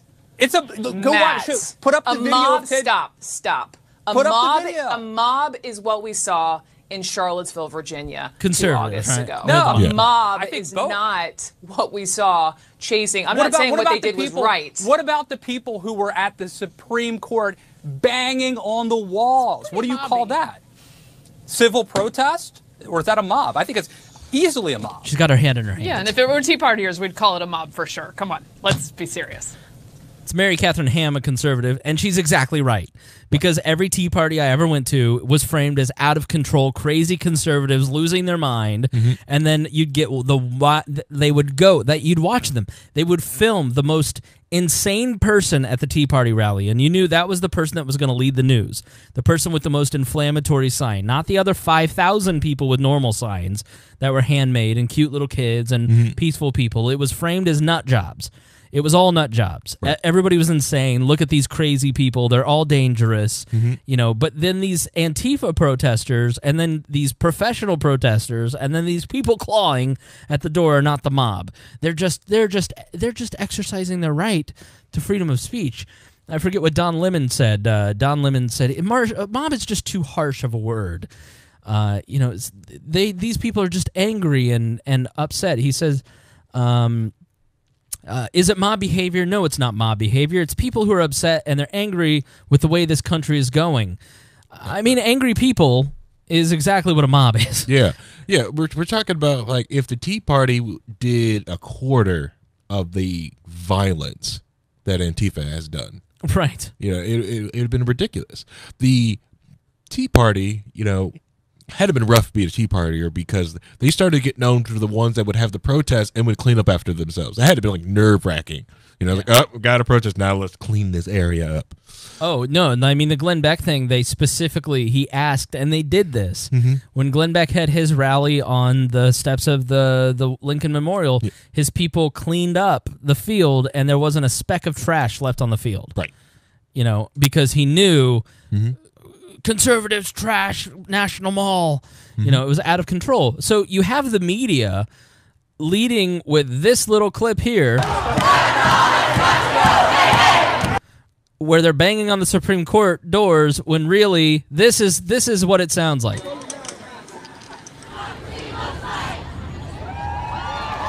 And so when people call it a mob because they see images that are specifically crafted to inflame, then they go, this isn't a mob. What are you doing? It's gaslighting. Right. People like Don Lemon and Brooke Baldwin are gaslighting us. They are showing us images, and then there is no doubt that there were a lot of people involved in these Kavanaugh protests who are professionals, who are agitators, but the majority of these people are just there because they're Tea Party people for the left. Yeah. And so, but they're framed, by the media as just these are good people just trying to protest. They're not a mob. But if you had just flipped the signs to an issue that the media cared about, they'd be a dangerous mob. And they would be dangerous because in both cases, the media has created that narrative. And then the media says, don't pay attention to your eyes. Don't pay attention to what you're seeing on our networks.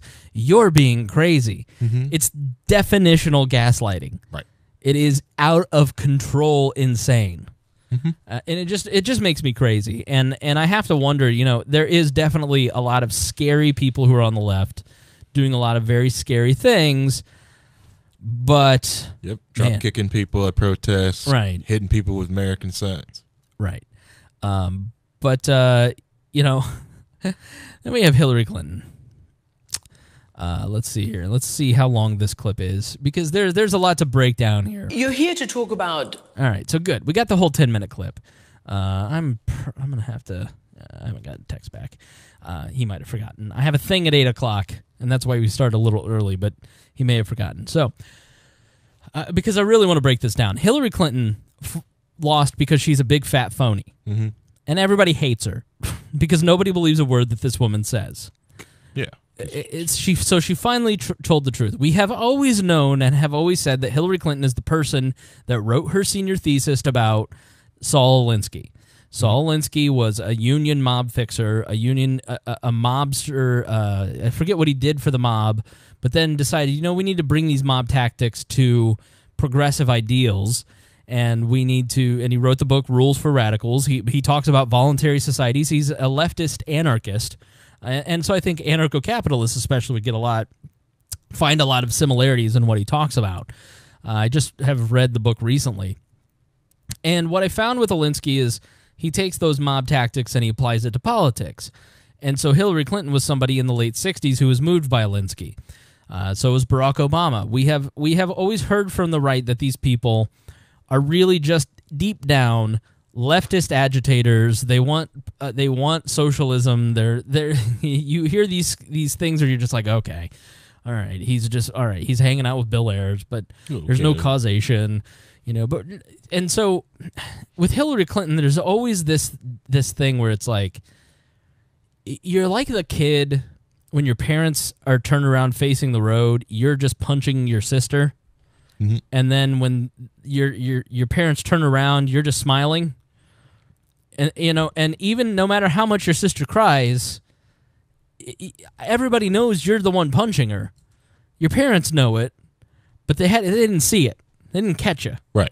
You know, and so there's always a lot of misrepresentation and gaslighting with Hillary Clinton.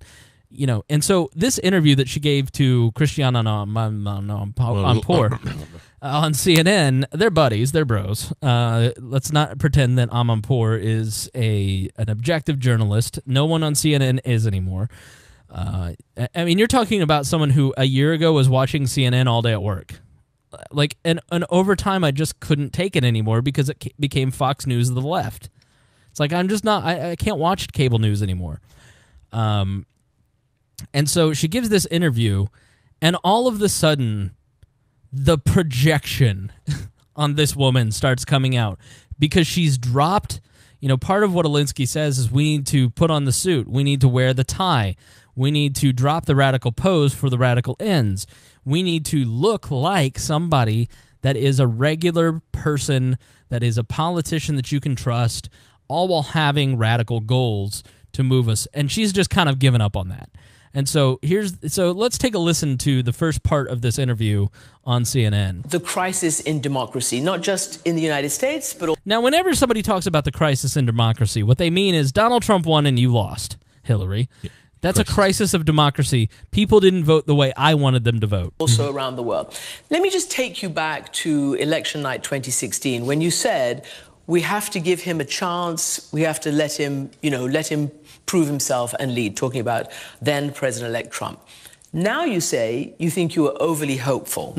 What precisely about democracy has you worried? Well, really 5 things. And I started worrying at his inauguration, both because of what he said in his speech, which I thought was defiant, defensive, dystopian. It wasn't a speech to bring... Defiant and defensive, Hillary. Meat kettle. Bring together people who had not supported him, but instead it was aimed, as I say in my book, what happened at the white nationalist gut. And then, over the course of now 2 years nearly since the election, we have seen him degrading the rule of law. We have seen him delegitimizing. Oh, I don't know, like running guns through Benghazi up to the Syrian conflict without a declaration of war against the country of Syria? You mean like that degradation of the rule of law, Hillary? You know, when she talks about he doesn't appear to be representing all of the people, is there anything in your mind that says that Hillary Clinton, as libertarians, do you think Hillary Clinton gives a flying frick about you? Hillary Clinton cares about her people. The thing about Donald Trump is that Donald Trump cares about his people and makes no bones about it. Right. And that doesn't include you and me, but at least you know where he stands. Like with Hillary, it's this fake, phony BS that they're representing all of the people. It's these fake platitudes that people just see through. She's full of crap. Our elections. We have seen him spreading corruption, both him personally, his family business, others in his administration. The Clinton Foundation? Why do you think Bill and Hillary are going out to speak together on the college circuit tour? Because Russia's not paying them money anymore. We have seen him also attacking truth and facts, even reason itself. And I don't know. You were in the Senate when in the lead up to the war on was she? Yeah, she was a United States senator in 2003. The lead up to Iraq, Correct. She voted to authorize the war in Iraq, and fundamentally trying to undermine our national unity. So I was hopeful. Bitter clingers, pot of deplorables. You know, unity like that. I wanted to give him a chance. I think every new president deserves a chance, but every month that's gone by, I've become more and more worried about how he governs and how he treats people. Last night, President Trump... How he treats people. I'm not even going to bring up Vince Foster because I don't want to seem conspiratorial. Trump had a sort of ceremony for now Justice Kavanaugh at the White House, and he apologized on behalf of the American people for the immense amount of pain and harm that he said that the judge had been put through by this system. What do you make of that? And what message, including the president's mocking of Christine Blasey Ford for her allegations, what message does that send to women? And remember, women went for president. Did you actually hear the mocking of Blasey Ford? Did you ever hear that audio clip? Not all the way through. All right. It's been repeated over and over and over that he mocked her. Yeah. Now, when Donald Trump mocks somebody, he really goes all the way. We played in the beginning. I don't know what I said. I don't know what I said. He basically was repeating what she said. Now, was it appropriate for the United States president to be bringing that stuff up? No. I wholeheartedly agree with that. But to characterize it as mocking was, for Donald Trump, a stretch at best. Yeah, especially for Donald Trump. But if you just repeat it enough times, it becomes the truth. President Trump White in women. 2016, white women. White women. All women went for me. And look, white women have been voting against Democratic presidential candidates for decades now. The white vote has only been won twice in the last 60 years, my husband being one of the two, Lyndon Johnson being the other. So it's not a surprise. It's a That is true. She's telling facts, yeah. disappointment, but it's not a surprise. What was done last night in the White House was a political rally. It further... Harry, take a look at this image here. Does that look like a political rally? Yeah. It's political rally. Right. But the yeah. It's President Trump standing in front of a podium at the White House, Justice Trump Kennedy Tower to his left, Brett Kavanaugh to his right. With his boys next to him. In the White House, I think that's the Red Room maybe behind them. It's Trump or Tower. It's just a hallway. It was an official ceremony. If you watch any of it, it was not a political rally. And Donald Trump refuted this by saying, well, Hillary Clinton never got it, and that's why she lost. Undermined the image and integrity of the court. And that troubles me greatly. It saddens. This is why Donald Trump drives the left crazy. Because my entire life in politics, watching since 1998 on, I went to Washington, D.C., I think in 96, and I fell in love with the place on a 6th or 7th grade trip. And so I started paying attention to politics from then on. And I remember going to CPAC in 2003, and I remember the talk being like, why can't we have our own activist core like the left has? And, we just get beat up. The narrative on the right, when I was a Republican in the early 2000s, And it's always kind of been that way from conservatives is, I'm tired of losing, I'm tired of losing, I'm tired of losing. I'm tired of getting beat down. I'm tired of having to apologize. I'm tired of losing. I'm tired of losing. And what the natural inclination for those on the right was Brett Kavanaugh gets confirmed, they win the victory, but then they don't do anything else with it. They kind of hide it and pretend that it doesn't exist. Donald Trump comes out and puts together the exact same swearing-in ceremony that every other justice that I've seen in my lifetime get, and he opens it with, I'd like to apologize to Brett Kavanaugh's family for what they went through. And that is what drives the left crazy, because that lack of an apology, or that lack of, we're sorry for being Republicans, we're sorry for being conservatives, we're sorry for being libertarians, we're sorry for not agreeing with the mainstream press, we're sorry, that lack of sensibility pisses them the fuck off, because they don't want that to continue. They want for Republicans, conservatives, and libertarians, and make no mistake, even if you come from the left, even if you consider yourself a leftist libertarian, you will be the first to get shot at the end when the gulag comes. Like, there is no doubt that unless you completely buy into every aspect of the ideology of the most extreme parts of the leftist crowd, which is starting to take over the party, you are not part of their group. It is, in their mind, us versus them. It is the same ideology as the radical Muslim. And so I have preached togetherness forever. But I have realized over the last several months, there is no winning with these people. There is no common ground. These people do not want us to exist. And it doesn't matter that as libertarians we agree with them on foreign policy. We agree with them on open borders. We agree with them on the drug war. We agree with them on LGBT rights. We agree with them on so much. At the end of the day, they don't care about that. We're just the last phase. Right. And so they characterize you as the right. So your fate is lumped in with the right. Mm-hmm. You might as well just get over that fact. Yeah. Because there is, you may be in your car right now going, he's just biased towards the right and he just doesn't get it. You just don't get it yet. No, they'll bash you. You pay attention long enough and you'll get it. Yeah, you're part of the fascists, they'll bash you too. Yeah, you're a fascist to these people, and so you better wake up and realize that it's us versus them because they're making it that way. Yep. And if you hold enough cryptocurrency, you've got money, guess what? You're rich. Eat you. Yeah. They'll eat you too. Yep. And I'm not talking about Hillary Clinton. I'm not talking about regular Democrats. I'm not talking about the Joe Donnellys and the Joe Manchins and the, even the Susan Murkowskis or what's her name? What is Murkowski's? It's not Frank. That's her dad.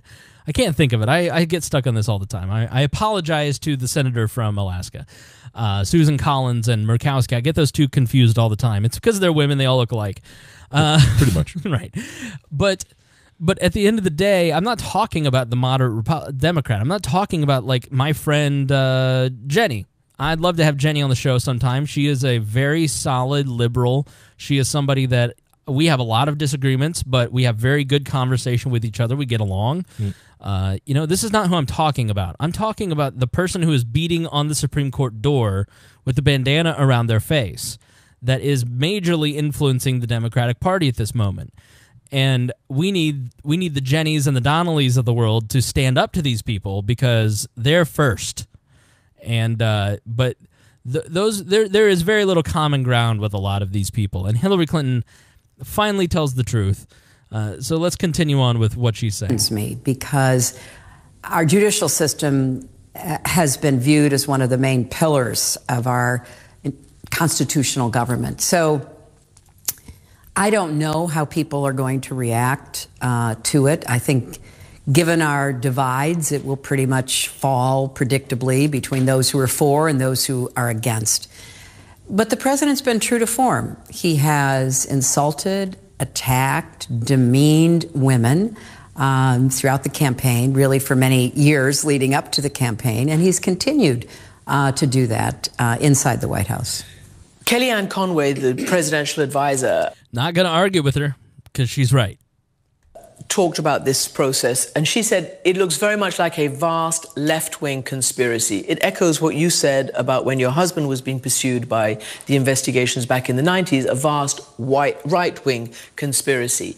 Freudian slip. First of all, your comment on that mirrored language. And secondly, do you see any way, even a conservative thing who I was speaking of yesterday said the only way to repair America is to try to get back to some civility and to try to make it that even if we have political disagreements, we're not going to war with each other. We're not trying to destroy each other. Well, certainly I would love to see us return to civility, listening to one another, working out our differences. That is not the Republican Party that exists today, and that is certainly not the administration that we have in power right now. When the Republican Senate denied the right of President Obama to have his nominee for the Supreme Court, Merrick Garland, heard, I think you... Which was something that was really called the Biden rule from decades earlier, that McConnell just carried on.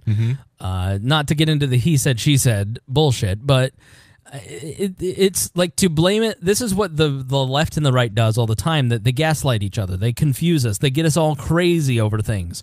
Like, well, McConnell did this. Okay, well, Harry Reid did this. Well, then McConnell did this. And then now Booker did this. It's like, that's not an argument, okay? So what are the rules going to be? How does this actually work?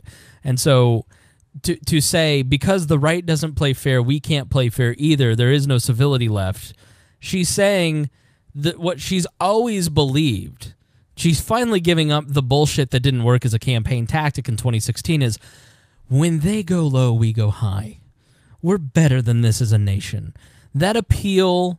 This is the fundamental change that I have seen in the left over the last 2 months as we get closer to the election, and you better believe it's going to happen in 2020. Oh, yeah. It has gone from, we need to be better than this, and pretending that they are the guardians of morality and ethics in Washington, D.C., and that if you elect them, they will return us to a time when civility reigned, and Donald Trump is a grotesque human being, but if you elect us, then we will restore the rules of the Senate and the norms that we saw before. And what I have seen out of the left is they're embracing the Trumpian worldview. Yeah, Trumpsonian. Both sides are doing this. You see a lot of Republican candidates embracing it, and the left is embracing it now too. You see Cory Booker raving like a madman when he's somebody that Rand Paul was working on criminal justice reform, like to a very reasonable person that I followed for over a decade when I saw him in Street Fight, the documentary that you can watch, I think, on Netflix. And he's just always been a very reasonable Democrat. I liked him a lot. And then all of a sudden, the last couple of months, he's turned into a nut job. And I'm like, why? Oh, he's trying to be Donald Trump. Because Donald Trump won by playing to his base, so now Cory Booker's going to do the same. And so there isn't the apology. They're not apologizing. And this has always been the problem that I've said about Donald Trump from the beginning. When you lose the most maiorum, when you lose the political norms, when you lose the societal norms, and you say these norms don't matter, then that gives license to everyone to behave the same way. And that is what led to the downfall of the Roman Empire, or the Roman Republic, and slid into an empire over the course of 150 years. And we're in the beginning of that, and we're the guardians of the Republic at this point. And by saying the norms that Donald Trump breaks don't matter because the Clintons did it, you are saying it is okay for everybody to behave a certain way. So this is where we're at. So now the left is saying, well, if they're going to behave badly, we can behave badly too. The problem is the left is so steeped in organization going back 150 years that they're better at it. That's why none of these protests are organic. I hate protests because the first Women's March was spontaneous and great, and women who were coming out just spontaneously to meet each other and protest. And then you go to the second one. I went to the second one here, and it was nothing but leftist groups that had taken over. It became a data collection bucket for Washington groups, Washington interest groups. The Tea Party Express eventually just took over the Tea Party. Same thing happened with the right. Protests are great if you go to the first one. The one that's spontaneous. Everything else is just a collection tool for the swamp. Yeah. So don't even go and participate. Yeah. Ernest Hancock always said that you want to see a movement grow, don't try to control it. Yep. The moment you try to put any controls on it, you just killed it. Someone always does. And so now we're seeing Hillary Clinton say, it doesn't matter if you get up in their face. It doesn't matter if you show up and create a mob outside the Supreme Court, or if you harass Ted Cruz out of a dining hall. Like, back when the Republicans were acting like nut jobs and Joe Wilson was screaming from the balconies, "You lie," for days after that State of the Union address, every Republican was asked the question on cable news, do you agree that this is appropriate behavior for a congressman? You don't see one leftist politician, Democratic politician, progressive politician, activist, individual anywhere on the news being asked, do you feel it's appropriate for a senator to be harassed? Do you feel it's appropriate for this to... When Maxine Waters said what she said, we need to get up in their faces everywhere. That damn coffee maker. Just kidding. So there isn't the same question. The standard doesn't exist for the conservatives in the press. You even wrote that they stole a justice from the Democratic Party. I think they did. I mean, to keep a Supreme Court seat open for a year, to deny a distinguished jurist, they could have voted him down. They could have said, well, for ideological reasons, philosophical reasons, we're not going to vote for him. But no. By the way, Merrick Garland and Judge Brett Kavanaugh voted together 93% of the time on the D.C. Circuit Court of Appeals.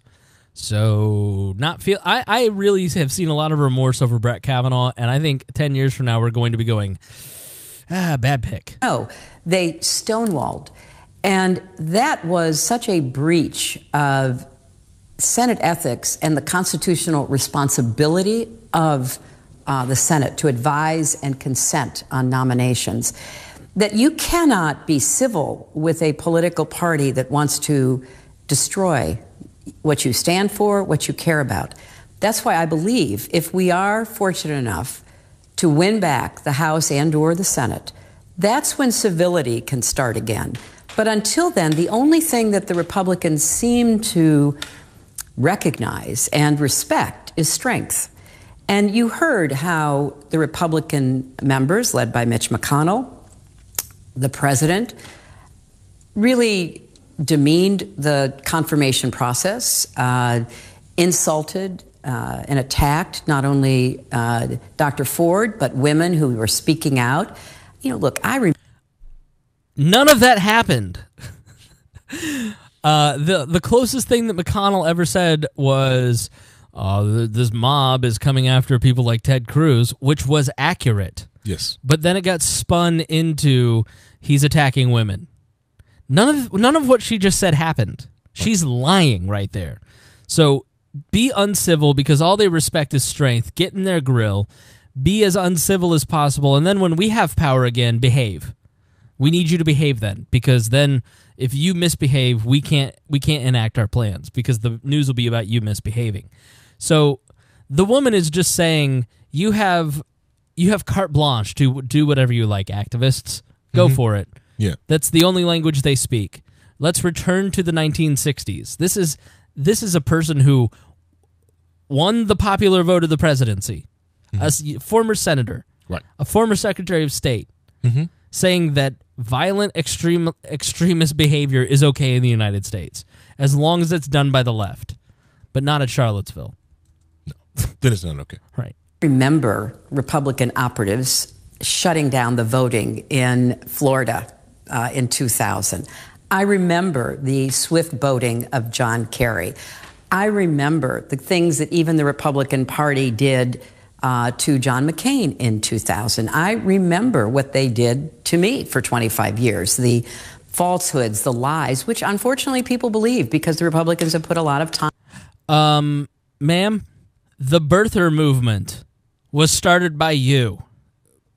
Barack Obama's not a citizen came out of Lanny Davis's hands and Podesta's hands and all of your little hatchet men. Time, money, and effort in promoting them. So when you're dealing with an ideological party that is driven by the lust for power that is funded by corporate interests who want a government that does its bidding. All of the major corporations donated to you, Hillary. Yep. How many Goldman Sachs speeches did you give? Right. You're so full of shit. You can be civil, but you can't overcome what they intend to do unless you win elections. And so the answer to everything is to get back to a balance, to get back to what is called regular order. They don't even have committee processes. The idea that they wouldn't... They are playing by the same template as the Obama year Senates, of which she was a part of. She was not a part of it, but regular order broke at the end of the Bush administration, and it never returned. Democrats controlled the Senate by 60 votes at one point during Obama's tenure. They could have returned us to regular order when they were in control of the Senate then.